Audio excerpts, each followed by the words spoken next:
بسم الله الرحمن الرحيم والنجم إذا هوى ما ضل صاحبكم وما غوى وما ينطق عن الهوى إن هو إلا وحي يوحى علمه شديد القوى ذو مرة فاستوى وهو بالأفق الأعلى ثم دنا فتدلى فكان قاب قوسين أو أدنى فأوحى إلى عبده ما أوحى ما كذب الفؤاد ما رأى أفتمارونه على ما يرى ولقد رآه نزلة أخرى عند سدرة المنتهى عندها جنة المأوى إذ يغشى السدرة ما يغشى ما زاغ البصر وما طغى لقد رأى من آيات ربه الكبرى أفرأيتم اللات والعزى ومناة الثالثة الأخرى ألكم الذكر وله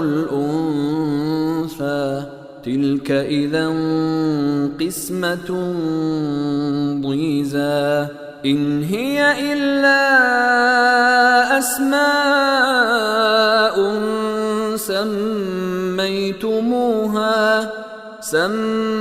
سميتموها أنتم وآباؤكم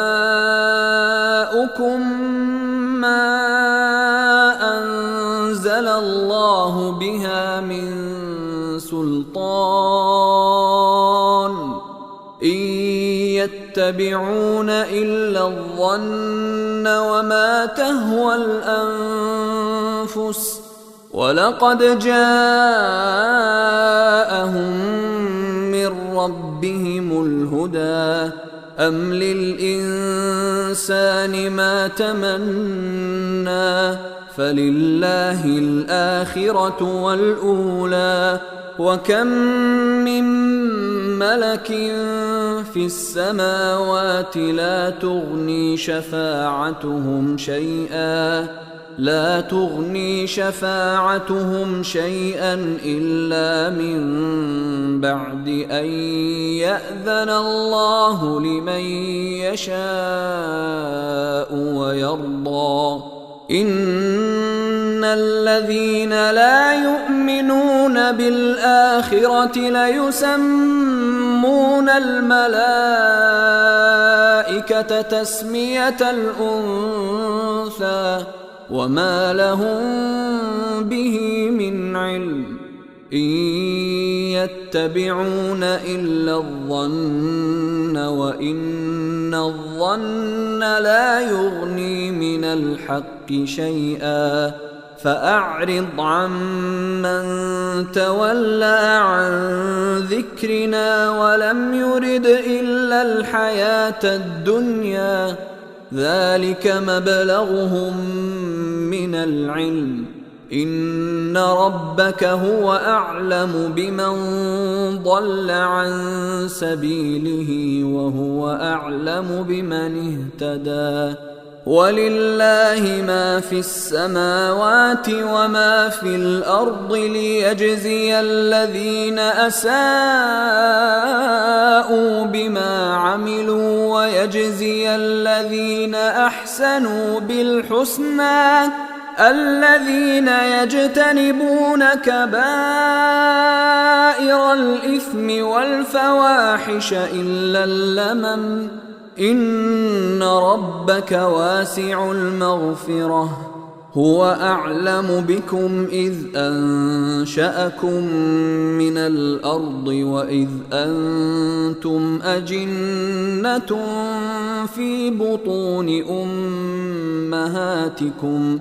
فلا تزكوا أنفسكم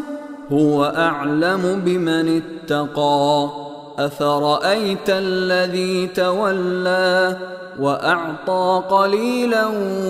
وأكدى أعنده علم الغيب فهو يرى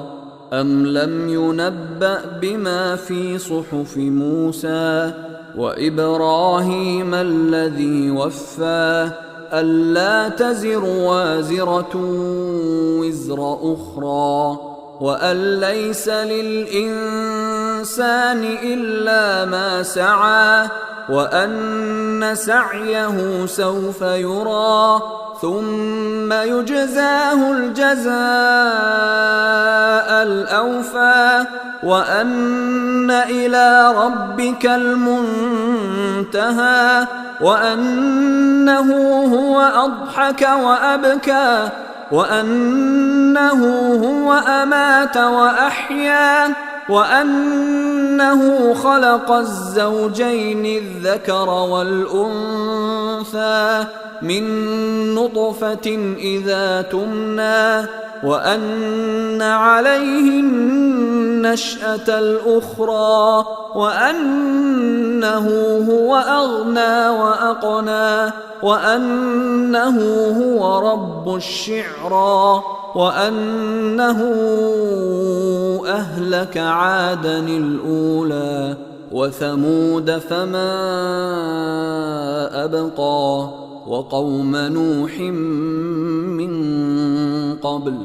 إنهم كانوا هم أظلم وأطغى والمؤتفكة أهوى فغشاها ما غشا فبأي آلاء